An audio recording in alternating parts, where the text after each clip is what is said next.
Parents మెచ్చిన university సంకల్ Chand Patel university Gujarat. సంగీత సాహిత్య సమలంకృతే.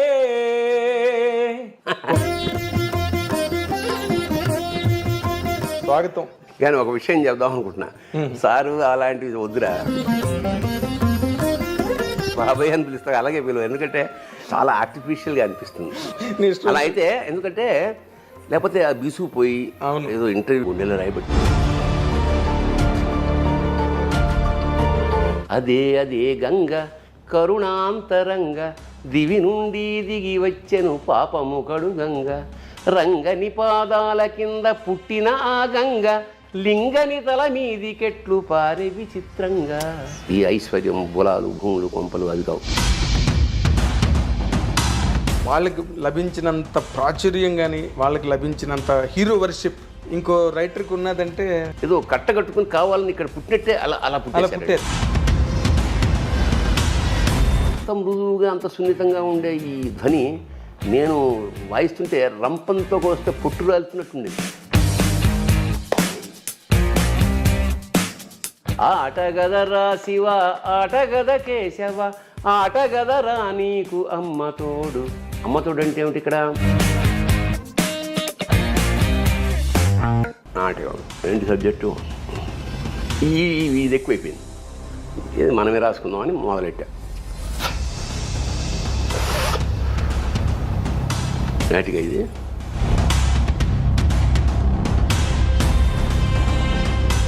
అసలు థియేటర్ దద్దరిల్లంగా డబ్బులు వేశారు. అవును, నాకు గుర్తు. రంగస్థలం మీద డబ్బులు వేశారు. కానీ ఇక్కడి నుంచి సినిమాల్లోకి రావడం అన్నదే విపరీతమైన ఆకలి. ఎట్లా ఇండస్ట్రీకి వెళ్ళాలి. ఇప్పటికీ మాట్లాడుకుంటారు తెలుసా, నా చెల్లికి పెళ్ళి కావాలి మళ్ళీ మళ్ళీ అలా. నీ స్వయంకృతాపరాధాల వల్ల నువ్వు కెరీర్లో మిస్ అయింది ఏదైనా ఉందా? తాలుగా లేదమ్మా, కంచంలో పోయిన పెట్టలేదు సార్, అది ఫీటింగ్ మీకోసం షాట్. ఒక ఆకలి, ఇరిటేషను. ఏమైనా ఎప్పుడు మేము 7 అంటే 7కు ఉంటాం కదా, అనకూడని మాటే అన్న. అతను హర్ట్ అయిపోయాడు. అక్కడికి జపాన్కి వెళ్తేప్పుడు ఎలా ఉంటాడు, చిన్న నిక్కరు ఇదే కదా. నేను అలా రోడ్డు మీద నేను ఇలా వెళ్తుంటే ఎవడో ఒక చౌకీదార్ బాహుబలి అన్నాడు.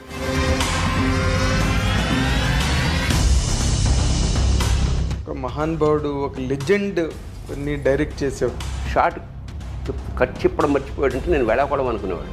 అలా ఆ సినిమాకి 3 సార్లు జరిగింది. ఆ పర్ఫార్మెన్స్కి కాదు, నేను ఏంటంటే ఈయన ఒకడండి, ఎందుకంటే అతనికి డైరెక్షన్. అక్కడ ఏ దేశానికి వెళ్ళినా నాకు ఫస్ట్ ఇన్విటేషన్ ఏమిటంటే, సార్ మీరు ఒక్కరోజు మాతో కలిసి భోజనం చేస్తూ. It's a great experience. It's a great నా జీవితంలో 100%. అదొక చంద్రయాన్. ఐ డ్రీమ్ ప్రేక్షకులకు స్వాగతం. ఇప్పుడు నేను ఇంటర్వ్యూ చేయబోతున్న ఒక వ్యక్తి కాదు, అదొక వ్యవస్థ. ఆ వ్యవస్థ గురించి మాటల్లో చెప్పడం కన్నా ఒక పాటలో చెప్పడం చాలా సమంజసం. సంగీత సాహిత్య సమలంకృతే. అది సంగీత సాహిత్య సమలంకృతుడు. సినిమా ఇండస్ట్రీలో ఒక నటుడుగానే కాకుండా సమాజంలో జరిగే చోటు చేసుకునే ప్రతి పరిణామం పట్ల ఒక పౌరుడిగా స్పందించే ఒక గొప్ప లక్షణం ఉన్న ఆ నటుడు మరెవరో కాదు, మీరెంతో అత్యంత ప్రీమితమంగా ప్రేమించే మన తనికెళ్ళ భరణి గారు. ఆయనతో ఇప్పుడు మనం ఇంటర్వ్యూ చేయబోతున్నాం. సార్ స్వాగతం. నమస్కారం. కానీ ఒక విషయం చెప్దాం అనుకుంటున్నా, సారు అలాంటివి వద్దురా, నువ్వు బాబాయ్ అని పిలుస్తా, అలాగే పిలువ, ఎందుకంటే చాలా ఆర్టిఫిషియల్గా అనిపిస్తుంది. నేను కూడా అంటే ఇప్పుడు సోషల్ మీడియా ఎలా తయారైందంటే ఏం పర్లేదు, ఎందుకంటే నన్నే కదా అంటున్నది, నేనే కదా అని చేస్తాను. హాయిగా బాబాయ్ అని పిలువు, నేను ఒరే అంటాను, లేదా ఏమో నాగేంద్ర అంటాను, ఏమో వాటెవర్. అలా అయితే ఎందుకంటే లేకపోతే ఆ బీసుకుపోయి ఏదో ఇంటర్వ్యూ కోసం వద్దు. చాలా let it be very free, casual, చాలా క్యాజువల్. అయితే నేను ఇందాక ఇంట్రడక్షన్లో చెప్పినట్టుగా నీ దగ్గర ఉన్న మంచి లక్షణం నాకు బాగా నచ్చేది, ఎంతమందికో నచ్చేది. అదేంటంటే నీ సాహిత్యం కానీ, లేకపోతే కథలు కానీ, నాటికలు కానీ, లేకపోతే ఏదైనా కూడా సమాజానికి బాగా ప్రభావితమై రాసిన రచనలే అవన్నీ కూడా. ఎన్నో కవితలు కూడా నేను చదివిన వరకు.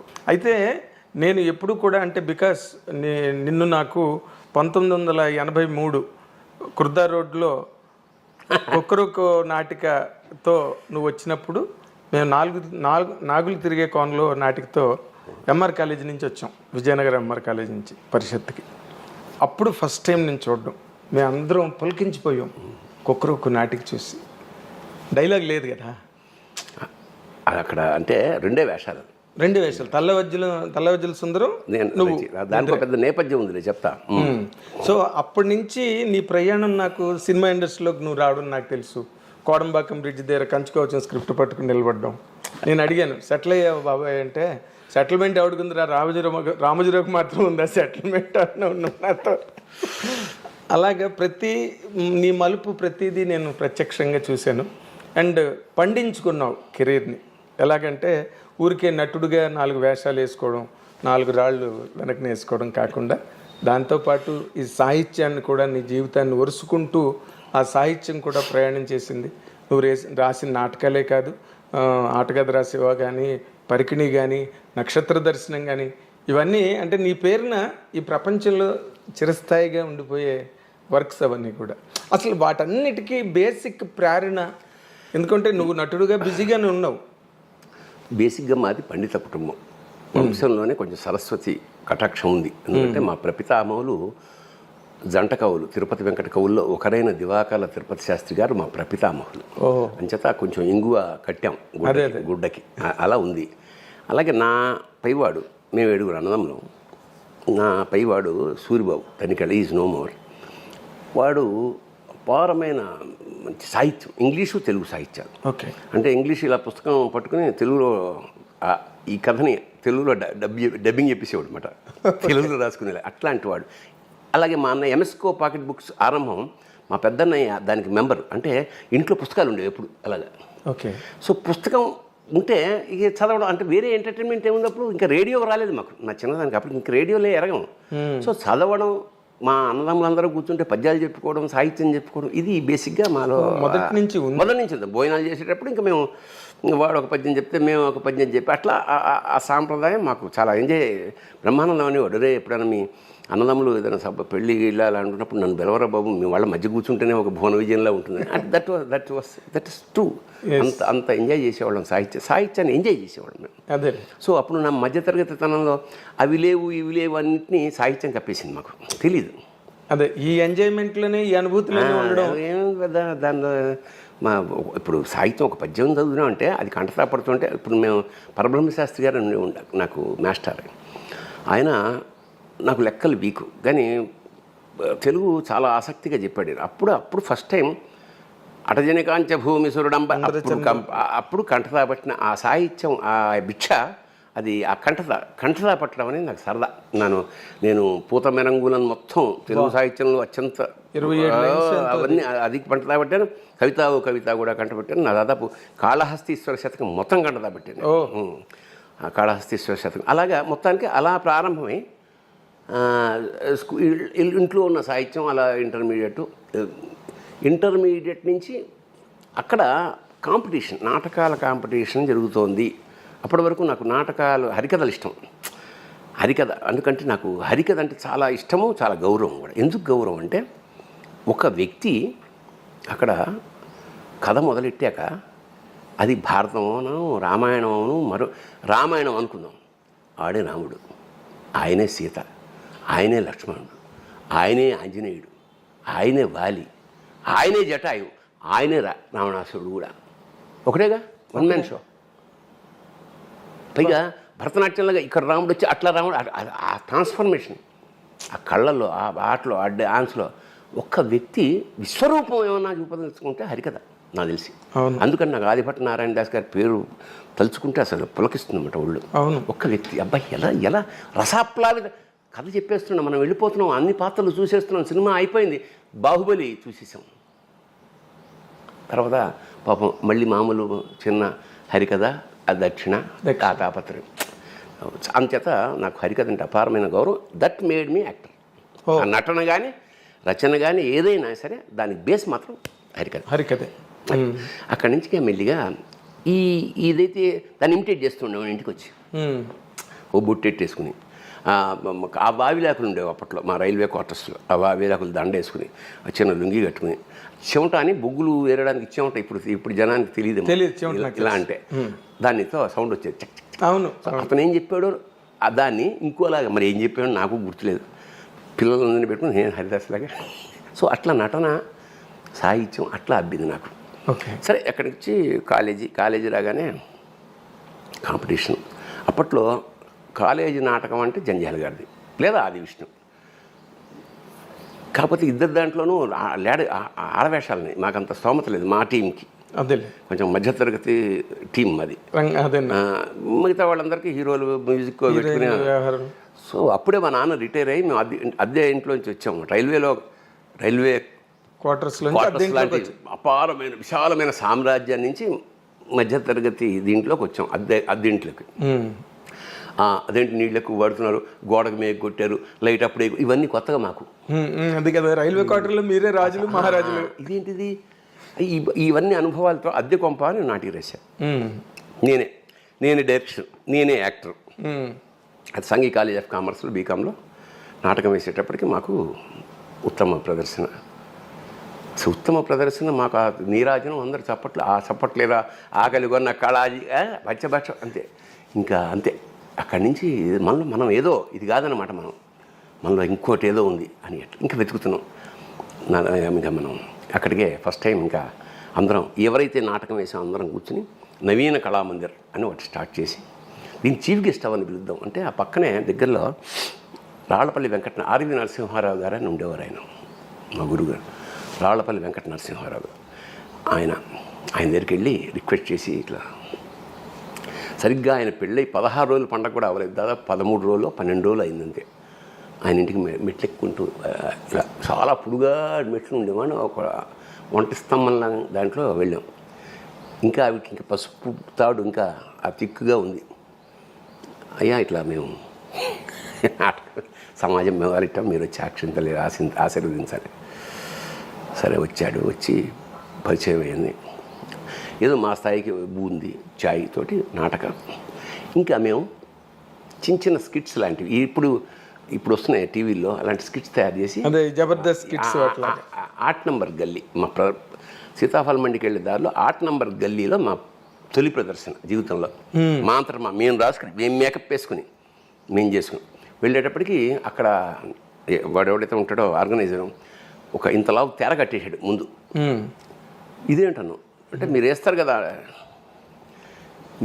వేయడం అంటే నాటకం అట్లా వేస్తే అది స్క్రీన్ కాదే, సినిమా కాదు, ఇది నాటకం అంటే ఏం చేయాలండి, తీసే బాబు అను. తీసేసాం. ఇంకా మేము మొదలెట్టాం. అంటే to be frank it is a slapstick comedy. Slapstick అంటే మన చార్లీ చాప్లిన్ లాగా సెటిల్ కామెడీ కాదు, ఊర కామెడీ. అదే అరటిపండు తొక్కేసారు లారెన్ హార్డీ యాక్చువల్గా. అసలు స్లాప్స్టిక్ అంటేనే వాళ్ళు కర్ర ఇలా విరగ్గొట్టి వెదురుని ఇలా 4 ముక్కలు కొట్టేసి జోకర్లు పెట్టుకుంటారు. సరే అది ఇలా కొడితే చిల్క్ సౌండ్, ఎక్కువ దెబ్బ తగలగానే sound. That is called slapstick, cheap comedy. ఈ సర్కస్లో పిల్లల్ని ఎంటర్టైన్ చేయడానికి జోకర్లు ఊరికే కొట్టుకుంటూ ఉంటారు. అవును. ఆ స్లాప్స్టిక్తో కొడుతుంటారు కదా, ఆ సౌండ్ ఎక్కువ. అంత చీప్గా మేము అంటే మాకు తెలిసిన అది ఓవర్ చేయడం కదా, అతి చేయడం. అది విపరీతంగా నవ్వుతున్నారు పిల్లలు, చిన్న పిల్లలు, వాళ్ళు వీళ్ళు. కానీ కట్ చేస్తే ఆయన వచ్చాడు ఆర్గనైజర్. మీరు ఆపండి ఒక నిమిషం అని స్టేజ్ మీదకి వచ్చి, ఏమా మజాక్ చేస్తుండ్రా, అరే ఎంత కష్టపడి నాటకం ఆడుతుంది, నవ్వుతారేం ఏమరా, నోటి మీదలే ఏమి అది సూర్యండి సార్ అంటే మేము మేము వేస్తుందే వాళ్ళు ఎంటర్టైన్మెంట్ చేయాలి, వీడెవడరా బాబు అని. ఇట్లాంటి స్థాయి నుంచి ఇది చూశాడు మా గురువుగారు. సరే ఓకే ఆర్టిస్టులు పిల్లలు పనికొస్తారు అంటే. యాక్చువల్గా టు బి ఫ్రాంక్ మా గురువు మీద కోపం వచ్చింది. ఎందుకంటే మాకు ఆయన నాటకాలు వేసుకుంటూ వెళ్ళిపోతున్నాడు, మేము ఇక్కడ ఆర్టిస్టులు సమాజం మొదలెట్టే చిన్న వేస్తున్నాం, మాకు ఎంటర్టైన్మెంట్ ఇవ్వడే, మాకు ఏదైనా అవకాశం ఇవ్వడా అని చెప్పేసి మేము ఇలాగ చిన్న మొదలెట్టేసాం. ఆ ఫోటోలు తీయడం అవన్నీ మెల్లిమెల్లిగా ప్రచారం అయిపోయింది. ఇంకా దీన్ని ఏమంటారు, నవరాత్రులు అప్పుడు 9 days బిజీ మేము. ఓ ఎక్కడ పడితే కారులో ఎక్కించుకుని తీసుకెళ్ళిపోయి ఒక చోట కామెడీ అది ఒక లోకల్గా వీడు లోకల్ ఫేమస్ అయిపోయింది. అయితే మా గురుగారు గుర్తించారు, టాలెంట్ ఉంది కానీ this is not the right way of expression అని చెప్పి ఆయన మమ్మల్ని నాటకాలకి ఆరంభించి ఫస్ట్ ముగింపు లేని కథ. అప్పుడు నాకు దాదాపు 23 ఏళ్ళు. నేను 80 ఏళ్ల ముసలివాడి పాత్ర. దాదాపు 100 షోలు వేసాను. 100 ప్రదర్శనలు వేసాం. ఆల్ ఓవర్ మా ఢిల్లీ వెళ్ళాం, కలకత్తా వెళ్ళాం, కేరళ వెళ్ళాం. All over India all over ఇండియాలో తెలుగు నాటకం అంటే తమిళ నాటకాలు అంటే వేల సంఖ్యలో ఉంటుంది, తెలుగు నాటకం 100 సార్లు ఇవ్వడం చాలా గొప్ప. అందులో ఒక్కసారి 99 ప్రదర్శన ఆయన రాలా. అప్పుడే మేము ఆయన్ని చెన్నై పంపాం మేమందరం స్త్రీ అనే సినిమా కోసం.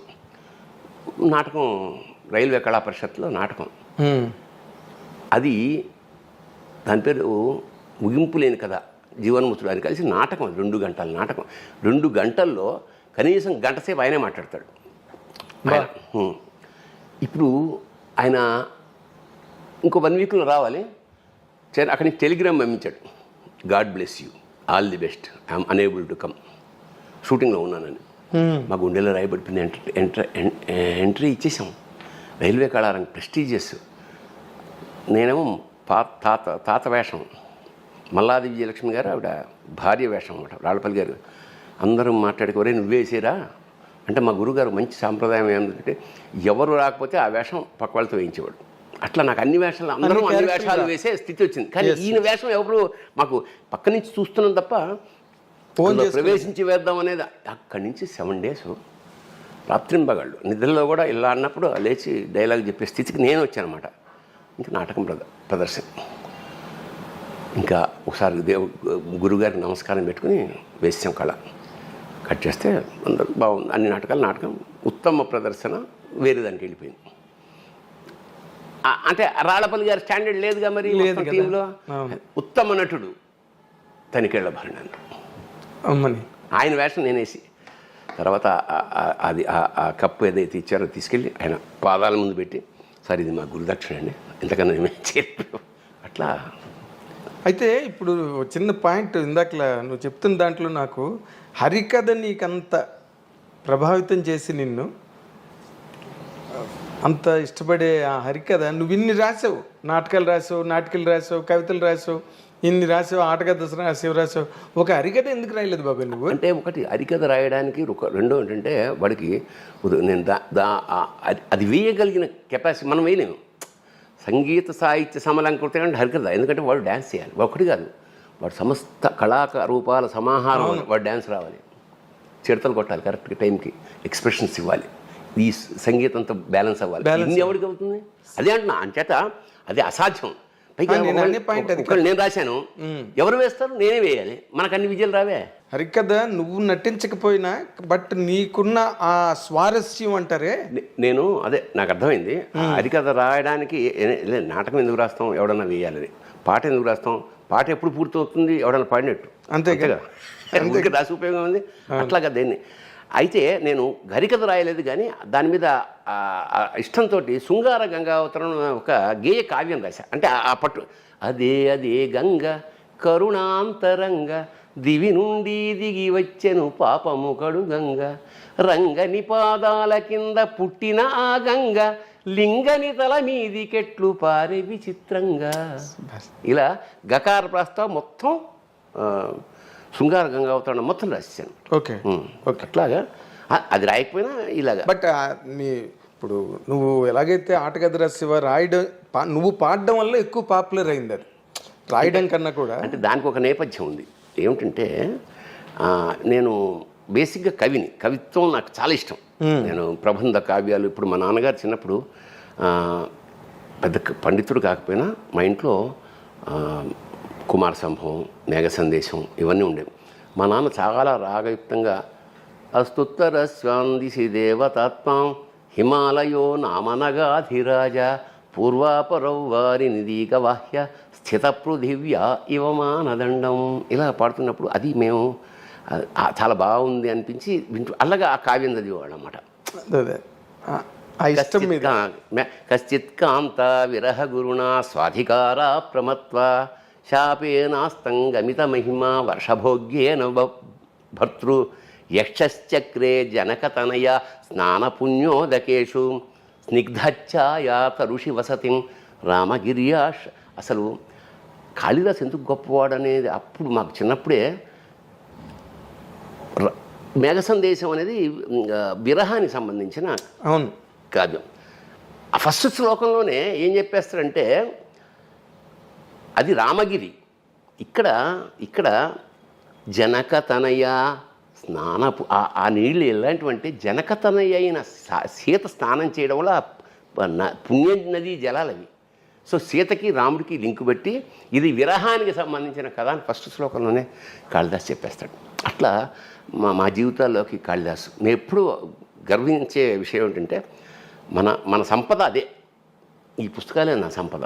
ఈ ఐశ్వర్యం, బులాలు, భూములు, కొంపలు అవి కావు. ఎందుకంటే ఏ క్షణమైనా ఆ శ్లోకం చదువుకుంటే మనకు వచ్చే ఆనందం వేరే, అది వేరే మానసిక ఆనందం. అందుకనే సంగీత సాహిత్యాలు ఒక రాక్షస ప్రవృత్తి అంటే ఒక మృగమే కదా. మనిషి అంటే మృగమే కదా. ఆ మృగి నుంచి మెల్లిగా మార్చాలంటే వాడు ఇదర్ సంగీతము, సాహిత్యము, లలిత కళలో వాటిని సూట్ చేసి వాడిని మనిషిగా మారుస్తాయి. ఒక కవి హత్యలు చేస్తాడు అంటే అది దరిద్రంగా ఉంటుంది. చేయలే ఒక వీణ వాయించేవాడు పిస్టల్తో కాల్చి ఊహించలేం మనం. సో ఎందుకు సున్నితత్వం ఎంటర్ అయిపోతుంది. అందుకని లలిత కళల వల్లనే లేదా సాహిత్యం వల్లనే ప్రపంచం ప్రశాంతంగా ఉంటుంది, ఆనందంగా ఉంటుంది. సాయంత్రాలు ఇంకొక వేరే లోకాలు సృష్టించుకోగలుగుతాం.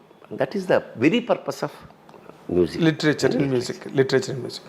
ఇప్పుడు నార్మల్గా అంటే నువ్వు చెప్పిన దాంట్లోని నువ్వు ఫాలో అయ్యే మెథడాలజీలో ఈ సమాజాన్ని బాగా ఇన్ఫ్లుయెన్స్ చేసిన కవులు ఆ తరంలో ఉంటే తర్వాత తరంలో ఒక వేమన గారు కానీ, ఒక గురజాడ గారు కానీ, తర్వాత శ్రీశ్రీ కానీ వాళ్ళకి లభించినంత ప్రాచుర్యం కానీ వాళ్ళకి లభించినంత హీరో వర్షిప్ ఇంకో రైటర్కి ఉన్నదంటే దురదృష్టం. తమాషా చూసా, ఇప్పుడు నువ్వు చెప్పిన పేర్లన్నీ ఒక పీరియడ్ వాళ్ళే వీళ్ళందరూ. శ్రీశ్రీ, కృష్ణశాస్త్రి, చలం వీళ్ళందరూ ఏదో కట్టగట్టుకుని కావాలని ఇక్కడ పుట్టినట్టే అలా పుట్టారు. ఆ తర్వాత మళ్ళీ అంత గొప్పగా అనేది ఇంకా ఎక్కడ గురజాడ నాటకం అంటే గురజాడ దగ్గర అయిపోతుంది. అదే అప్పుడు కాళిదాసు నాటకం అంటే గురజాడ పోవడం పోయిట్రీ శిష్య దగ్గర అయిపోతుంది. ఆ తర్వాత ఎంతమంది ఉన్నా కూడా అది ఆశ్చర్యం. ఎందుకంటే వాళ్ళ చిత్తశుద్ధి, నేను అనుకోవడం వాళ్ళ నిజాయితీ. ఇప్పుడు త్యాగరాజు స్వామి కానీ అన్నమయ్య కానీ ఆ కీర్తనలు రాశారంటే వాడికి ఎవరితోటి సంబంధం లేదు, రాముడితోటి తప్ప త్యాగరాజుకి ఎవరితోటి సంబంధం లేదు. నిధి కీర్తన అంటే అసలు జగదానందకారక అనే పదాల పోహళింపు ఉందే. జగత్తు మనకు తెలుసు, ఆనందం తెలుసు, కారకుడు తెలుసు. అది కలిపిన వాడు జగదానందకారక. ఒక్క వాక్యంలో మొత్తం వ్యక్తిత్వం అంటే దేవుడి వ్యక్తిత్వం, వీడి ఆర్ద్రత అంత ఏక వాక్యంలో చెప్పి అనుభూతి. దాన్ని ఏమంటారు, ఏకవాక్య సంబోధనం, ఏకవాక్య మహాకావ్యం. అన్నమయ్యుడు ఇంత మాత్రమున ఎవ్వరుదలచిన అంత మాత్రమే నీవు. అసలు నాకు అప్పుడు అనిపిస్తుంది అంటే మనకు నమ్మకం నీకు కొండంది ఉంటే ఆడు కొండంది ఉంటాడు. అవును, నీకు ఇంత నాకు అంతే ఉంటుంది. పొద్దున్న నుండి సాయంత్రం లేదనుకో, నువ్వే అంత బిజీ అయితే వాడు ఇంకా బిజీ. సో సాహిత్యంతో కానీ ఆయన మాట, అన్నమయ్య గారు రాసిన మాట నాకు ఒకటి ఎంత ఇష్టం అంటే, ప్రియుడికి రాసిన పత్రిక కాదు కదా అని. ఈ కన్నీళ్ళు, ఈ కళ్ళ చూపులు గుచ్చేసి ఆ నెత్తురుతో రాశాడు. అసలు ఎంత పోయిటిక్ సెన్స్ దాంట్లోని. ఊరికే భక్తి అది నీకు మామూలు, నీకు ఊరికే కమలాకు చచూచుకుంకు అది అసలు సుప్రభాతం ఎంత పోయిటిక్గా ఉంటుంది. అంటే డెప్త్ మనం సర్ఫేషియల్గా దురదృష్టవశాత్తు ఈ జనరేషన్ సర్ఫేస్ పైన ఉంటే చాలు, పై మెరుగు వ్యవహారం. అందువల్ల కానీ చిన్నప్పుడు మేము చాలా ఇప్పుడు అమరకోశం చదువుకున్నాం, మేము అమరకోశం కావ్యాలు చదువుకున్నాం. ఒక్కొక్క వాక్యం చదువుతుంటే ఆగిపోయేవాళ్ళం. అవునా, ఏమిటి ఈ కల్పన, ఏమిటి ఈ ఎంత గొప్ప ఈ సాహిత్యం. సో అదంతా మాకు బ్యాంకులో వేసుకున్నాము అని, అందుకనే కావాల్సినప్పుడు తీసుకుని వాడుకోగలుగుతున్నాం. అవును, చాసో గారు, నువ్వు చెప్పిన మాట, నీ ఏజీ, నీ ప్రయాణం, నీ ప్రారంభం అవన్నీ చూస్తే చాసో గారు వాయులేను అన్న కథ కదా, అందులో సెంటెన్స్ రాశాడు, సంగీతం సాహిత్యం కనుక పిల్లలకి నేర్పగలిగితే అది వాళ్ళ యావజ్జీవ ఆనంద హేతు అవుతుందని. దీన్ని సెంటెన్స్ మర్చిపోయాను. దీన్ని విజువల్గా చెప్తా. నేను చిన్నప్పటి నుంచి మాది రైల్వే క్వార్టర్స్ కాబట్టి ఎదురుగుండా మలయాళీసు, గుజరాతీసు, తమిళియన్సు, ముస్లిం, క్రిస్టియన్, ఒక మినీ ఇండియా అది. ఎదురుగుండా మలయాళీస్ ఫ్రెండ్స్ ఉండేవాళ్ళు. ఎక్కువ మలయాళ సినిమాలు, సినిమా చండా, చెమ్మీన్ అలాంటి సినిమాలు నాకు చాలా చిన్నప్పుడు 10వ క్లాస్లో ఉన్నప్పుడే అవి చూసేసా. అందువల్ల ఆ ప్రయాణం చూడు తమాషాగా. కమర్షియల్ సినిమాలు చేస్తున్నా కూడా నా మనసంతా ఆర్ట్ ఫిల్మ్స్ పట్లే ఉంటుంది. అదే మిథునం వైపు ప్రయాణం చేసావు నువ్వు. దిస్ ఈజ్ అది బ్యూటీ అనమాట.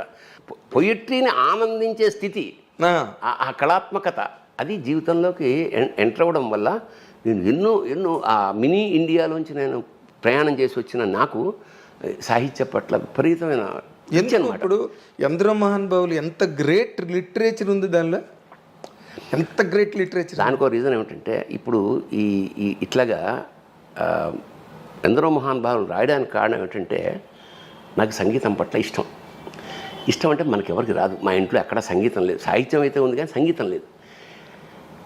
సరిగ్గా నా ఇంటర్మీడియట్ ఆ ప్రాంతాల్లో గరిమెళ్ళ నరసింహారావు గారు, ఎస్ జానకి గారు బావగారు, వాళ్ళ అక్క ఇక్కడ సీతాఫలమండిలో ఉండేది. ఆయన అన్నమాచార్య కళాపీఠం ఏదో పెట్టాడు. ఆయన పెడితే అందులో అన్ని కోర్సులు, మృదంగం, వయలిను. నాకు మృదంగం నేర్చుకోవాలి ఎందుకు అనిపించింది, తూర్పు పొడమర అనే సినిమాలో కమల్ హాసన్ మృదంగం వాయిస్తాడు. ఆ చేయి కట్టింది టంగటంగన, అది ఎంతో చాలా అద్భుతంగా అనిపించింది నాకు. నేర్చుకుంటే మృదంగం నేర్చుకోవాలని నేను గరిమెళ్ళ నరసింహారావు గారి దగ్గరికి వెళ్ళి 10 రూపాయలు ఎంత అప్పుడు అంతే. పెద్దయినా చాలా పెద్ద అమౌంట్ అక్కడ.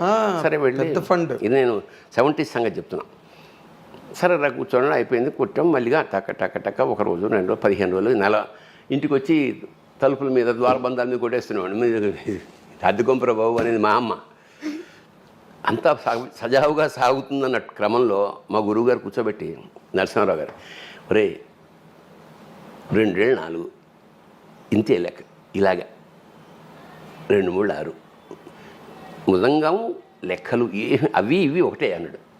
నా గుండెలో రాయబడి, నాకు లెక్కలు రావు. ఇప్పుడు 3 3 ఆడినా అప్పుడు 12 12 ఎంత అంటాడేమో అని చెప్పి అది మానేశాను.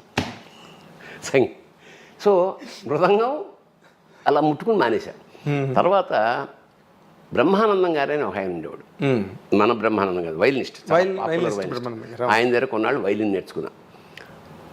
ఆ తీగల మీద ఆయన ఇలా వాయిస్తుంటే అంత మృదువుగా, అంత సున్నితంగా ఉండే ఈ ధ్వని నేను వాయిస్తుంటే రంపంతో కోస్తే పొట్టు రాలుతున్నట్టు ఉండేది నిజంగా. ఇంకా మనకి సంగీతం రాదు అని నిర్ణయించుకున్నాక, ఇక పెళ్ళయి పిల్లలు పుట్టిన తర్వాత వాళ్ళకి 5 ఏళ్ళు అప్పుడు ఇదే ఇంట్లో రమణమూర్తి అని ఒక ఆయన వచ్చాడు నా దగ్గరికి. సార్ నాకు సంగీతం వచ్చండి, నేను బేసిక్గా లాయర్ని, నాకు సినిమాలో ఏమైనా అవకాశాలు మ్యూజిక్ డైరెక్టర్గా. అది చూద్దాంలేండి, కానీ ముందు ఓ పని చేయండి సార్, నాకు సంగీతం అనుకున్నాను, నాకు రాలేదు, మా పిల్లలకి ఏమైనా నేర్పండి అన్న. నాకు నేర్పడం రాదు సార్, నాకు వచ్చి మీకు ఏమొస్తే అదే నేర్పండి అన్న. సరే పాపం ఒప్పుకున్నాడు ఆయన. పొద్దున్న 6 గంటలకు ఇక్కడే ఉండేవాడు, 6 గంటలకు వచ్చేవాడు. ఆయన వచ్చాక పిల్లల్ని లేపి మొహం కడిగి పాలు తాగేవాడు వచ్చేవాడు 7 అయ్యేది. ఎన్నాళ్ళు ఇట్లా ఆయన వచ్చా, మీరు 7ంటికి రండి, పర్లేదు సార్ పొద్దున్నే వస్తా అట్లా. వాళ్ళు ఒకవేళ 7ంటికి వస్తే వీళ్ళు 7ంటికి లేచేవారు. అందుకని నేనేం చేశానంటే, ఇంకా ఖాళీగా ఉండడం ఎందుకు నేను నేర్చుకోవడం మొదట. ఓకే, 6 to 7 వాళ్ళకి రాలేదు, కానీ నాకు సంగీతం వచ్చింది. ఇది నేను ఇక్కడ కూర్చుని 6 గంటలకు మొదలెడితే, ఒకవేళ షూటింగ్ లేదనుకో, టిఫిన్ చేసి మళ్ళీ లంచ్, మధ్యమావతి రాగాన్ని 7 గంటలు ప్రాక్టీస్ చేశాను. అబ్బా, మీ ఆటగది రాసే మధ్యమావతి దానికోసమే. ఇది కార్యకారణ సంబంధం ఏంటంటే, ఈ రాగం వంట పట్టేసి అస్థిగతం అయిపోయింది అన్నమాట. అది వచ్చేసి ఒకరోజు సడన్గా ఈ మన శబరిమలై శఖరం కూలి తెలుగు వాళ్ళు పోయారని అనగానే నాకు ఆ రాగం నాలో వెంటాడుతుంది కదా. అవును, అది దేవుడి దగ్గర కూర్చుని ఆటగదరా శివ అలా మనసులో ఆటగద కేశవా అని వచ్చిన తర్వాత, ఏమిటిది, క్రీడార్థం సృజసి ప్రపంచమఖిలం అన్నారు ఆదిశంకర్లు. ఏమిటా ఆట, ఇలా చంపేయడం ఏమిటి అని చాలా బెంగతో అలాగా ఆటగదరా శివ ఆటగద కేశవా ఆటగదరా శివ ఆటగద కేశవ ఆటగదరా నీకు అమ్మ తోడు. అమ్మ తోడు అంటే ఏమిటి ఇక్కడ? శివశక్త్యాయుక్తో యది భవతి భక్త ప్రభవితం. అమ్మ శివుడు లేకుండా అమ్మవారు లేకపోతే అదే అన్నాను. అమ్మ తోడు అంటే అదే అమ్మ తోడు కాదు, అమ్మ తోడు. అమ్మ తోడు ఆటగదరా శివ అదే అమ్మ తోడు కూడా నీకు ఆటగద కేశవ ఆటగదరా శివ ఆటగద కేశవ ఆటగదరా నీకు అమ్మ తోడు. ఆటగదరా శివ ఆటగద గణపతిని తిరిగి బతికించేవు కళ్ళు మూయుట మొదటి ఆట నీకు. మళ్ళీ ఆటగద మాయకే మాంగళ్యమును గట్టి కామదహనము సయ్యాట నీకు. ఆట బ్రహ్మకు సృష్టి అంతమే నీ దృష్టి విష్ణుమాయలు కూడా ఆట నీకు. ఆట చదువుల తల్లి ఆట బంగారు వల్లి ఆట చదువుల తల్లి ఆట బంగారు వల్లి ఆటగద శ్రీచక్ర సంచారిణి. ఆటగదరా శివా ఆటగద కేశవా. అదే రాగంలో ఒక 22 రోజులు జ్వరం. జ్వరం అంటే ఎక్కడ వచ్చినా అదే అదే అదే అదే ఫేవరెట్. రాత్రి పొద్దున్న నైట్ రాత్రి పక్కన ఇది పుస్తకం పెట్టుకుని పెన్ పెట్టుకుని పడుకునేవాడు అనమాట. ఓ రాత్రి వీళ్ళు వస్తే వేసేసి మావిడికి భయం వేసేసింది. లేదు పిచ్చెక్కింది. ఏమిటండి ఇలా పిచ్చెక్కినట్టు ఇలా అయిపోతున్నారు మీరు ఏదంటే, ఒకవేళ నిజంగా శివుడి పిచ్చి ఎక్కితే అంతకన్నా కావాల్సింది ఏమిటారు. మొత్తానికి అది 125 రాక రాసి దాన్ని 108కి ఎడిట్ చేసి అదే కదా 108 చేసి వేటూరి సుందరరామూర్తి గారు తీసుకెళ్ళి చూస్తే పులకించిపోయినా చాలా చాలా చాలా బాగుంది ఆయన అని ముందు మాట రాశాడు. మాడుగుల నాగం శర్మ సంస్కృతంలో దానికి ముందు మాట రాశాడు. జొన్నవిత్తుల రామలింగేశ్వరరావు రాశాడు. అన్నయ్య సీతారామ శాస్త్రి ఒక పాట రాశాడు ముందు మాటగా ఒక పాటే రాశాడు. నాకు బాపు గారికి వినిపించా. పరమాద్భుతమైన బొమ్మేసి పంపాడు. అది అసలు నేను బాపు గారు ఎప్పుడు బొమ్మ వేసినా అలా అలా చాలా గంట 2 గంటల అంత చూస్తూ ఒక గంట తర్వాత మళ్ళీ ఫోన్ చేసి, సార్ మీరు ఆ కాలు ఇలా అన్నప్పుడు ఆ మువ్వలు ఆ గాలిలో తేలడం చాలా బాగున్నాయంటే, అవునా గమనించారా మీరు, బాగుంది అని. ఒక నెల తర్వాత నేను ఫస్ట్ వేసిన బొమ్మలో ఇలా తంతున్న బాలు కొంచెం దూరం అయిపోయిందండి భూమి. అంటే భూమిని బాలుతో ఆటగదరా శివ అనడానికి ఇలా గమ్మత్తిండి ఆటగదరా శివ ఆటగద కేశవ కాబట్టి శివుడికి పింఛం పెట్టాడు ఆయన. అవును, ఎస్ ఐ రిమెంబర్.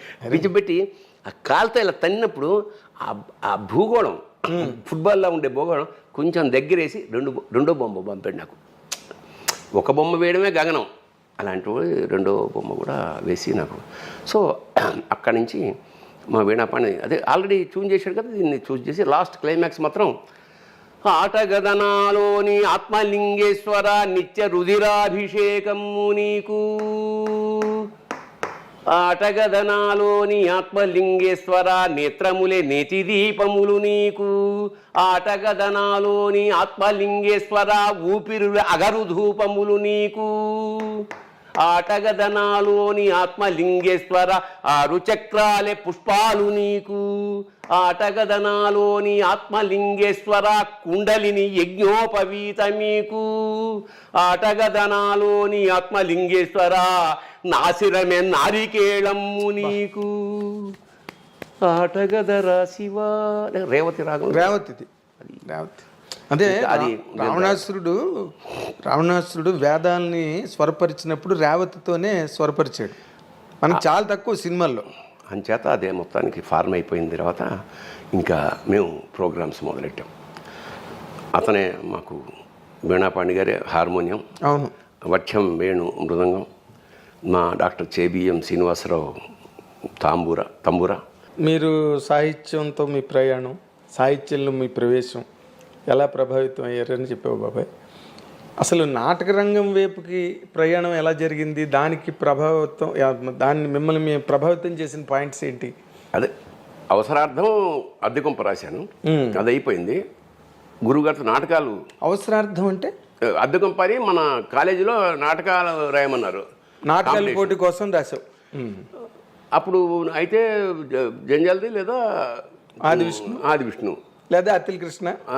నాకు అక్కడ దాకా లేదు. అవును, ఇక్కడ వాళ్ళు కదా. అవును, ఇంకా ఏముందిలే మా ఎక్స్పీరియన్స్తో నేను రాసేసాను. అది ఉత్తమ. తర్వాత అదే రాళ్లపల్లి గారి పరిచయం. అదే అక్కడి నుంచి అయిన తర్వాత రాళ్లపల్లి గారు సినిమాకి రంగానికి వెళ్ళిపోయాక మా పరిస్థితి ఏమిటి? మురళీ కళా నిలయం రాళ్లపల్లి గారు పెట్టింది. ఆదర్శ యువభారతి, మన నమ్మూరు వీరన్నాథ్, దేశరాజ హనుమంతరావు, వీళ్ళందరూ ఉత్తమ ప్రదర్శనలు తీసుకుంటుంటే మా రవీంద్ర భారతి మెట్ల మీద కూర్చొని ఏడ్చేవాళ్ళం. మా గురువుగారు వెళ్ళిపోయాడు, రాసేవాళ్ళు లేడు. అప్పుడు గంటి బాబ్జీ అని నా ఫ్రెండ్, వాడని నువ్వే రాయిరా ఇదొకటి ఎమర్జెన్సీ. మేము వేరే రచయితల దగ్గరికి వెళ్ళాం. నాటకం ఏంటి సబ్జెక్టు, ఇది ఎక్కువైపోయింది, ఇది మనమే రాసుకుందామని మొదలెట్టా. ఎమర్జెన్సీ ఒక సెటైర్, పొలిటికల్స్. నాకు పెద్ద పాలిటిక్స్ టచ్ లేదు, అయినా పొలిటికల్ సెటైర్. గార్ధభాండం టైటిల్, అంటే గాడిద గుడ్డు. సోషలిజం ఇక్కడ గాడిద గుడ్డు లాంటిది అని ఒక రాజు, ఒక మంత్రి, ఇట్లా దేశ రాజకీయ వ్యవస్థని రాజుల మీద ఆపాదించి నాటిక రాశాక మరి ఎవరు డైరెక్ట్ చేస్తారు దీన్ని? తల్లావజల సుందరం ఉన్నాడు నా ఫ్రెండు. నేను అమృతవాళ్ళ పనిచేసా ఉన్నప్పుడు క్రిస్టియన్ కమ్యూనికేషన్ సెంటర్. అవును, ఇక్కడే మన మోండా దగ్గర కదా. అవును, మనోహర్ టాకీస్ పక్కన. అవును. వచ్చాడు సాయంత్రం. అతను ఆల్రెడీ పాపులర్ రంగస్థల దర్శకుడు. తల్లావజల. అవును,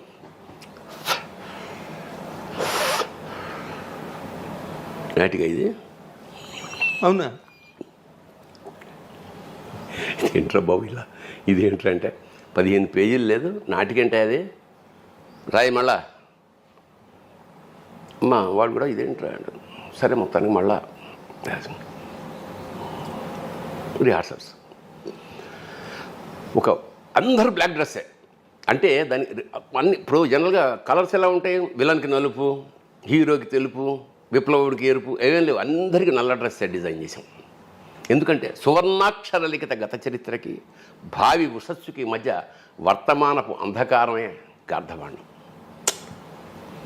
అంధకారం కదా. నల్లటి సూర్యుడు ఆ దేశంలో అన్నీ నల్లగానే ఉంటాయి. అది నాటకం ఫస్ట్ ప్రదర్శన. నేను అమచ్యుడు, విలన్. ఖమ్మంపాటి సుబ్రహ్మణ్యం రాజు, సుందరం మేధావి.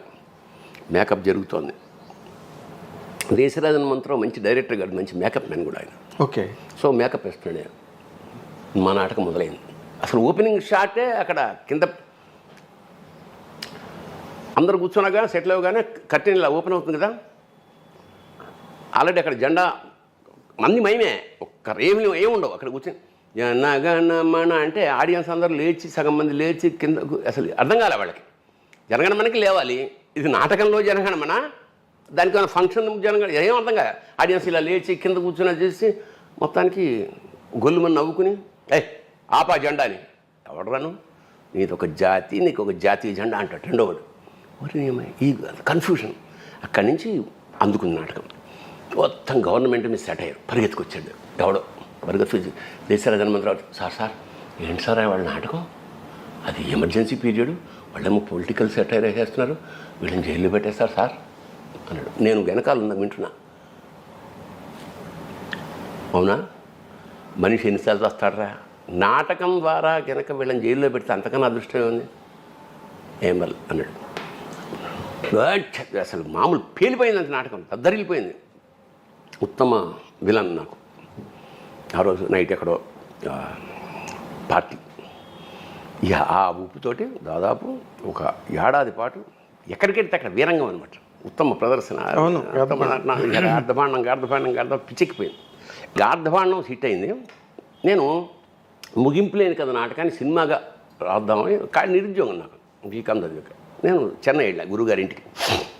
ఇక నేను ఆయన ఇంట్లో కొడుకులాగే అక్కడే కూర్చునేవాడిని. ఆయన తాగేవాడు కాదు, కానీ నాకు 555 సిగరెట్లు తెచ్చేవాడు అప్పట్లో. నాకంత సరే మొత్తానికి వెళ్ళాను అక్కడికి వెళ్ళి ముగింపు లేని కదా స్క్రిప్ట్ రాసుకుంటుంది. ఈలోగా బరంపురంలో నాటక ప్రదర్శనకి పోటీకి కట్టాం. మరి నేను చెన్నైలో ఉన్నా కదా, నేను మా సుందరం వాళ్ళ టీంకి ఏం చెప్పంటే, సరే మీరు ఇక్కడి నుంచి విజయవాడ వచ్చేయండి, నేను అక్కడ చెన్నై నుంచి ఇక్కడికి వస్తాను, అందరం కలిసి బరంపురం వెళ్దాం. సరే అన్న కట్ చేస్తే నేను బయలుదేరి విజయవాడ వచ్చాను. అసలు ఏం అప్పట్లో ఈ ఫోన్లకి లేవు కదా, ఆ ట్రైన్లో వెతుక్కోవడమే వెళ్ళి వచ్చారా లేదా అని. మాకు మాడుగుల కృష్ణమోహన్ అని మా శిష్యుడు అనమాట, వాడు రైల్వేలో పనిచేసేవాడు. ఏరా మన వాళ్ళు ఎవరన్నా కలిసారా అంటే, ఎవరు రాలేదన్నా. అవునా, ఇదేంటని నేను మళ్ళీ హైదరాబాద్ వచ్చాను. వస్తే మా వాళ్ళు జ్వరం వచ్చి పడుకున్నాడు. సుందరం, ఏంటి సుందరం, మనం పరిషత్ అక్కడికి కడుతుంటే ఒక్కటి రాలేదు, వాళ్ళకి చెప్పలేదు, మనం వాళ్ళు ఏమనుకుంటారంటే, ఏం చేయమంటావా, ఒక్క రోజు రిహార్సల్స్ రావట్లేదే అమ్మా. ఇంకా నాకు అక్కడ ఆల్రెడీ బరంపురం రాలేదు, ఇన్ఫామ్ లేదు. వాళ్ళు ఏమిటంటే ఇలా దొంగ విధవలు వీళ్ళు, ఆదర్శ భారతి వీళ్ళందరూ కలిసి, వాడు ఒకసారి వెళ్ళినప్పుడు వీళ్ళకి కొట్టేస్తాడు, ఇట్లా ఏదో బ్యాడ్ ప్రాపగండా. నాకు అసలు కాలిపోయిందన్నమాట, ఇంత కమిటెడ్గా మనం చేస్తుంటే ఇదా అని. సరే మళ్ళీ చెన్నై వెళ్ళిపోయాయి వెంటనే 2-3 రోజులు. వీళ్ళెవ్వరూ లేకుండా నాటకం రాద్దాం ఓకే అని 3 త్రిమూర్తులు, ఒకడు విష్ణు బ్రహ్మ మహేశ్వర తోటి మొదలెట్టి 3 రావట్లా. కట్ చేసి 2 వేషాలతో చేద్దాం, యోగి జోగి మొదలెట్టి మొత్తానికి 2 వేషాలతో ఏంటే అన్నాడు. రివైజ్ రాసేసి తయారు చేశాను, నేను సుందరం, అంతే. ఇంకెవరు లేడు ఆర్టిస్ట్, అంటే ఇంక తెక్కమలతో బెడద లేకుండా అసలు ఎవరు ఉండకూడదు, డైరెక్టరు రైటరు ఇద్దరం ఆర్టిస్టులు. అదే మరి లలిత కళా సమితి రైల్వేస్ ఫస్ట్ ప్రదర్శన, ఉత్తమ experimental play, best experimental play first. సరే ఏదో గుర్తింపు. నెక్స్ట్ చిలకలూరుపేట తెలుగుదేశం కళా పరిషత్ ఫస్ట్ ఇయర్, ఎన్టీఆర్ పేరు మీద సెకండ్ ప్రొడక్షన్. అక్కడి నుంచి మేము నెక్స్ట్ జిఎస్ఆర్ మూర్తి కళా పరిషత్ విజయవాడ రావాలి. నేను ఆలోచిస్తున్నా, ఏమిటిది ఇట్లాగా ఫస్ట్ టైం ఇది వచ్చింది, 2 సెకండ్ వచ్చింది, ఫస్ట్ రావాలంటే ఏం చేయాలి. అందులో సెంటర్లో వైట్ స్క్రీన్ ఉంటుంది, వెనకాల ఇటు కాషాయం స్క్రీన్ ఉంటుంది, ఇటు గ్రీన్ స్క్రీన్ ఉంటుంది. సెంటర్లో స్కల్ ఉంటుంది, అశోక్ చక్ర ప్లేస్లో సింబాలిక్గా ఇండియాలో జరుగుతున్న దానికి ఒక గ్రాడ్యుయేట్ టోపీ ఉంటుంది, శిథిలమైపోయిన మేధస్సుకి చిహ్నంగా, అంత సింబాలిక్ వే. మేమే తండ్రి కొడుకు, ఆఫీసరు, గుమాస్తా, విప్లవకారుడు, రాజకీయ నాయకుడు, ఇట్లా అన్నీ 2 వేషాలు మేము వేస్తాం కదా. 2 వేషాలు భార్యాభర్త వేషం కూడా ఉంది అందులో. వెనక్కి వెళ్తాం. వెనక్కి వెళ్ళినప్పుడు వెనక్కి వెళ్ళి ఒక 1 2 3 4 శోభనం అయిపోయింది, గర్భంతో వచ్చేస్తాం. అట్లా శోభనం ఎలా చూపించాలి అనేది నాకు ఒక ఐడియా వచ్చింది. ఏం చేసాం, ఇప్పుడు ఇక్కడ స్క్రీన్ ఉంటుంది, అంటే నేను I will show it performance. ఒక్క నిమిషం, ఇది స్క్రీన్, ఇది స్క్రీన్ అన్నప్పుడు దీని వెనకాల ఇటు వచ్చేసాక అబ్బాయి నేను ఇలా బయలుదేరా, నా చెయ్యి, అమ్మాయి ఇలా బయలుదేరి ఇలా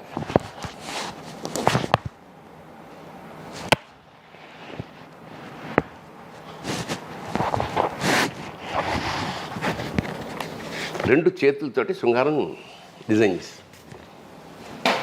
చెప్పా, ఇట్లా ఉంటుంది. ఏమైనా ఇది క్లోజప్ పెట్టి కెమెరా కాదు కదా అన్నాడు సుందరం. ట్రై చేద్దాం. వెళ్ళి 2 చేతులు ఇలా పెట్టి ఇలా వెళ్ళి ఇలా వెళ్ళాం. అలా వెళ్తున్నప్పుడు మళ్ళీ అమ్మాయిని పట్టుకుంటా సిగ్గుతూ. ఇదంతా అసలు థియేటర్ దద్దరిల్లం కాదు, డబ్బులు వేశారు. అవును, నాకు గుర్తు. రంగస్థలం మీద డబ్బులు వేశారు. వెంటనే సెకండ్ ఇచ్చాడు, వండర్ఫుల్. ఇక అలాగే ఇంకా విజృంభణ. ఇంకా ఎక్కడికి వెళ్ళాం, కలకత్తా దాకా వెళ్ళిపోయాం. మొత్తం అన్ని చోట్ల దాదాపు 2 నెలల్లో మా ఇన్కమ్ 33,000 ఆ రోజుల్లో. 33,000. మేము ఈ మన అంటే ఖర్చు వెచ్చాలన్నీ అన్నీ పోను, వేలలో ప్రైజులు అన్నీ వాళ్ళే కదా, ఫుడ్ వాళ్ళే పెడతారు, రుమాలు ఇస్తే మా ట్యాక్సీలో వెళ్ళేవాళ్ళం మేము. ఒక మధ్యతరగతి లోయర్ మిడిల్ క్లాస్ నాటకం నుంచి సూపర్ హిట్. మేము పెడితే చాలామంది స్కూళ్ళకి ఇస్తారు కదా, స్కూళ్ళలో ఇచ్చేవారు కదా, మాకు పక్కకి పిలిచి మీకు లాడ్జ్లో బుక్ చేసాం సార్. సక్సెస్. స్టార్స్ అయిపోయారు మీరు. ఎంత స్టార్డమ్ అంటే నాకు బాగా మన చీరాల పరిషత్లో మాది 4వ నాటిక. కన్నిమళ్ళ కమలనాభుడు జడ్జి ఆయన వచ్చి, భరణి మీరు 3వ నాటకం కనుక మీరు వేస్తే బళ్ళు కట్టుకొచ్చారు అందరూ, ఊళ్ళ నుంచి అందరూ వెళ్ళిపోతారు. మీది 6వ నాటిక, పొద్దున్న 4ంటికి వస్తుంది మీకు, మనీ నా రూమ్లో పడుకోండి అంటే మేము వెళ్ళి 3:30 లేచి స్నానాలు చేసి ఫ్రెష్గా 4:30కి ఎక్కి 5:30 దాకా ఉత్తమ ప్రదర్శన. కలకత్తా మేము వెళ్ళాం, కలకత్తా తెలుగు ఆంధ్ర మహాసభ. లాస్ట్ అది అయ్యాక మేము రావాలి. జలగ నాటకం, ఫక్తు కమ్యూనిస్టు ఎర్ర రంగు నాటకం, మొత్తం రెడ్ లైట్లతో అసలు బీభత్సంగా ఆడిస్తున్నారు. జనం ఉత్కంఠ, తప్పట్లో ఏళ్ళు. మేము డల్ అయిపోయాం. మనీ అమ్మ ఇదేంట్రా బాబు, మొత్తం ఏళ్ళు అసలు. ఆ నాటకం తర్వాత ఇంకో నాటకం, ఆ తర్వాత మా నాటకం లాస్ట్ది. మేము అందుకని పైగా మాకు గడ్డం లాల్చలే, జీరో, మేకప్ ఏం లేదు. సరే నాటకం అయిపోయింది. డైరెక్టర్ బయటకు వచ్చాడు. మొత్తం జనం మూగిపోతున్నారు వాడి చుట్టూ. సార్ ఏంటి సార్ ఇది, ఏంటి సార్ అంటే బెట్టోను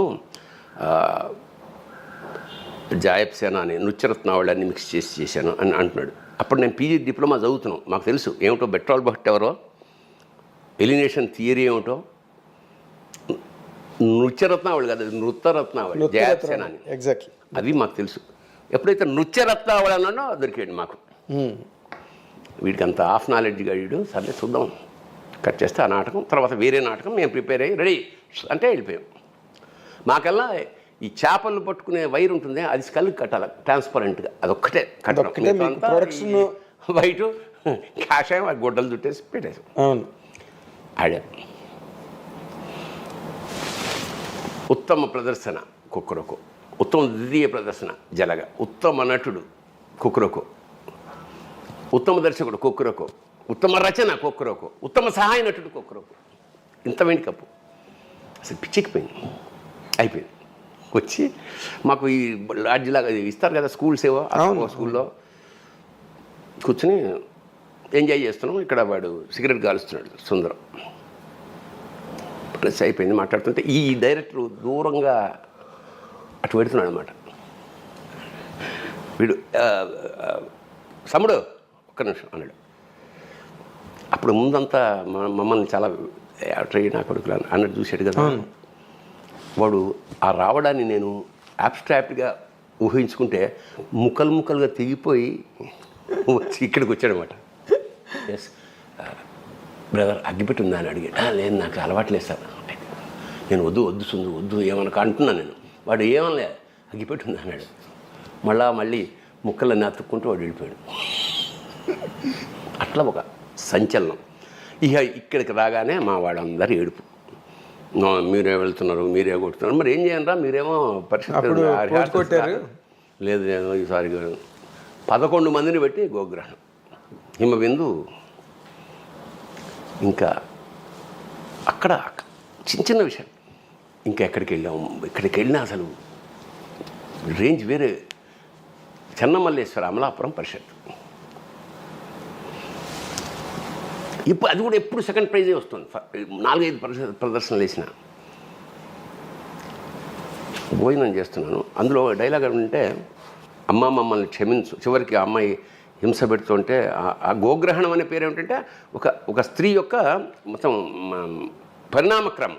అదే లాస్ట్కి అమ్మ సూత్రుడు అంటాడు, అమ్మ మమ్మల్ని క్షమించు తల్లి, మీకు ఏమాత్రం చేయుతున్న మా జాతి నపుంసకత్వాన్ని క్షమించు, ఇట్లా ఏదో డైలాగు. భోజనం చేస్తున్నప్పుడు టక్కన ఒకటి వెళ్ళింది.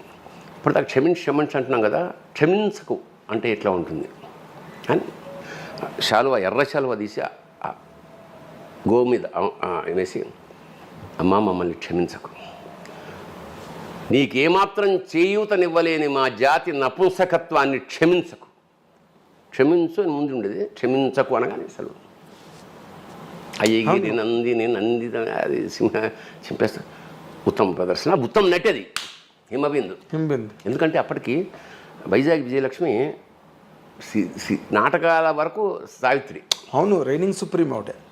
అసలు ఆవిడ వస్తే మిగతా వాళ్ళందరూ డైలాగ్ కూడా అంత అద్భుతంగా చెప్తుంది ఆవిడ. విజయలక్ష్మి మీద ఉత్తమ ప్రదర్శన హిమబిందు బెస్ట్ యాక్ట్రెస్. అసలు దానికి జ్వరం ఏడుపులు 104 వచ్చేసింది ఇంకా ఆ ప్రైజ్ అందుకున్నాక.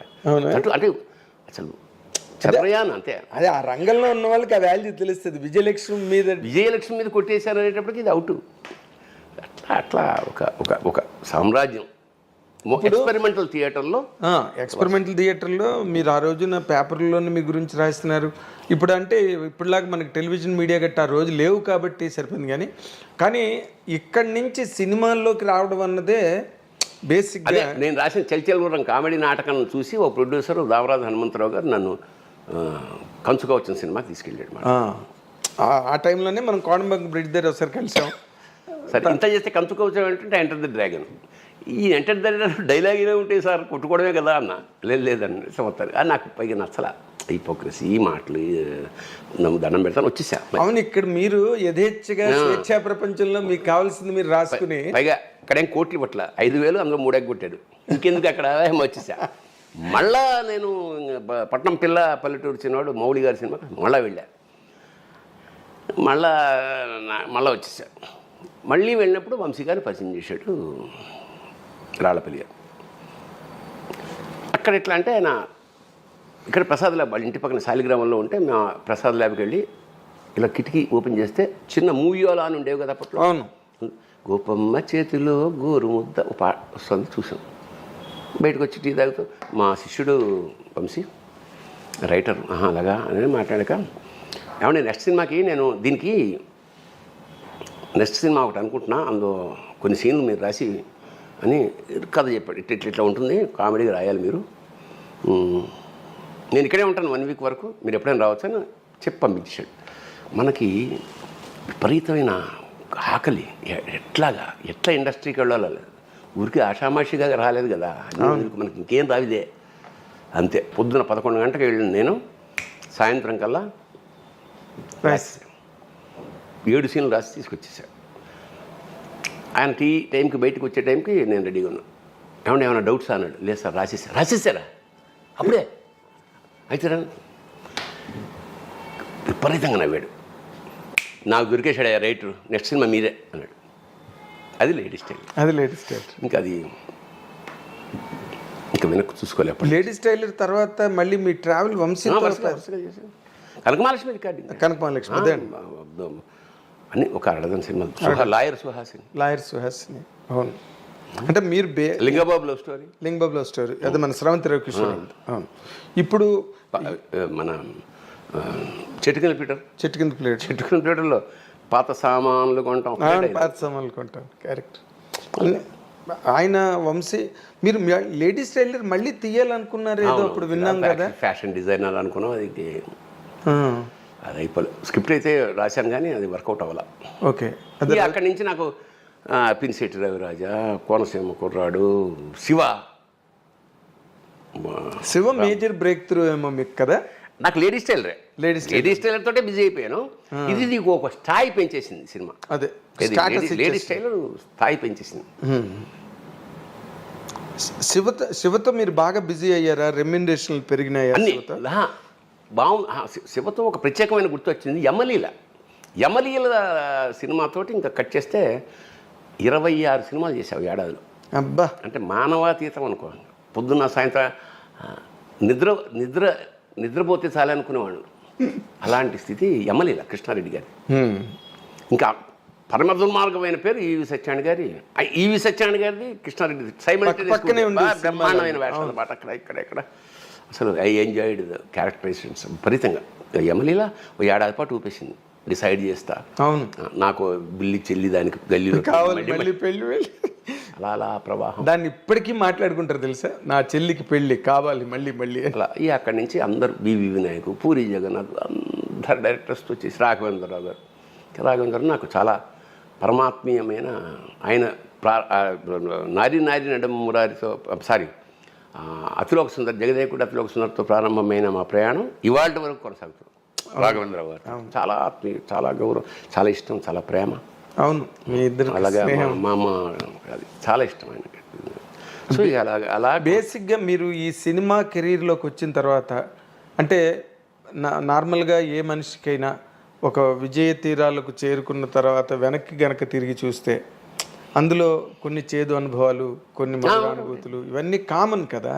అంటే మీలాంటి వెటరన్ ఏదైనా చెప్పినప్పుడు అవి వాళ్ళకు ఒక టెక్స్ట్ లాగా పనికొస్తాయి. అసలు మీకు అలాంటి బెటర్ ఎక్స్పీరియన్సెస్ ఏమైనా ఉన్నాయి ఇండస్ట్రీలో? ఉన్నాయి. ఎలాగంటే బికాజ్ యూర్ జావియల్ మ్యాన్ బేసిక్గా.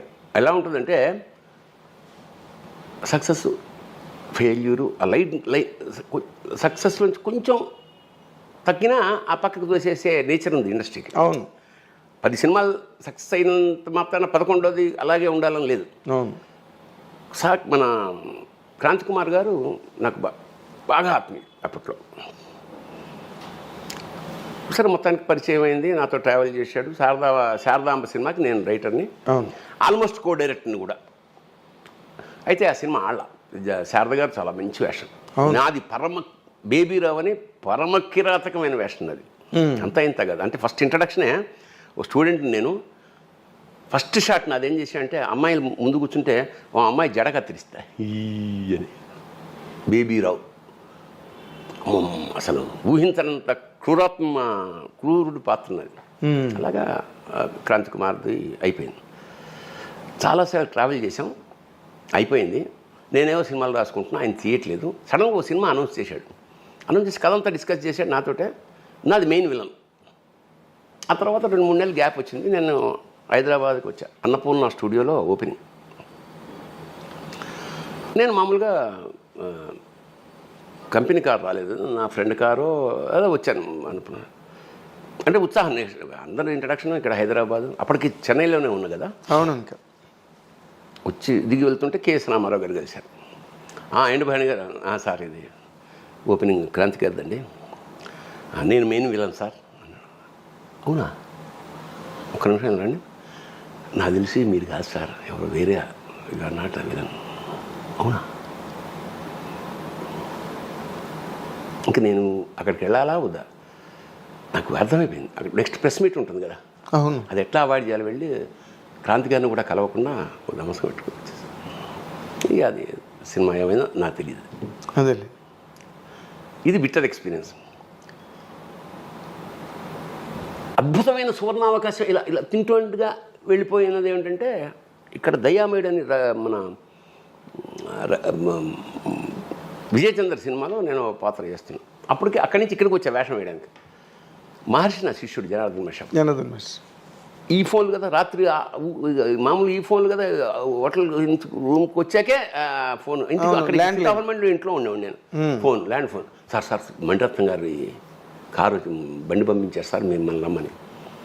అదే రోజు నేను బయలుదేరా. మరి ఇప్పుడు ఎట్లయా, ఇవాళ 2 రోజులు పడుతుంది. సరే సార్ చెప్తాను.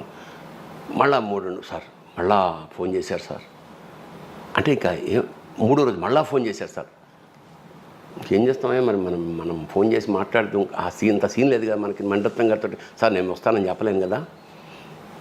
నేను 4th డే మొత్తానికి వెళ్ళి ఇంటికి వెళ్ళిన ఫోన్ చేసాడు. మొత్తానికి కారు వచ్చింది, వెళ్ళా.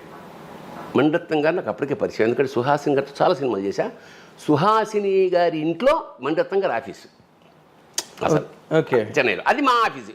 అప్పుడు అందులోనే మా 7th మూవీస్ ఆఫీసు. అప్పుడప్పుడు మణిరత్నం వస్తుండేవాడు. సరే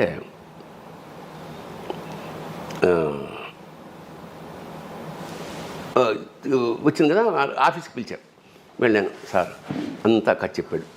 దాని పేరు ఏంటి, మన శివాజీ సినిమా, మన రజనీకాంత్ సినిమా దళపతి. సరే వాంగ సార్, ఫోటోస్ టపా సంతోష్ శివన్ ఫోటోలు తీసి కథ చెప్పాడు. ఫోటోలు తీసేశారు. వచ్చాడు, కూర్చోమన్నాడు, టీ చెప్పాడు. Mister Bharani, the photos think this will not fit for you because I needs కొంచెం aged person, you're too young అంటే నేను సార్ వైట్ సంభవం in my films I don't attend wigs and these things. Anyhow will meet next time. నేను Maniratnam cinema పోగొట్టుకోవడమా, వీడేమో 3 రోజుల నుంచి tension పెట్టేస్తున్నాడు. అసలు చాలా చాలా ఆ బాధ చాలా కాలం బాధపడ్డా. అయిపోయిందా? సరిగ్గా మొన్న పొన్నియిన్ సెల్వన్ ఆచార్య సినిమాలో నేను చిరంజీవి గారితో పక్కన కూర్చొని మాట్లాడితే ఫోన్ వచ్చింది. Phone is from Maniratnam's office. నేను అసలు అన్నేళ్ళు మళ్ళీ ఏమన్నా తీరా చూస్తే mister Bharani I'm doing Ponniyin Selvan, you have to write Telugu dialogues for those. Sir touch పోచ్చి సార్,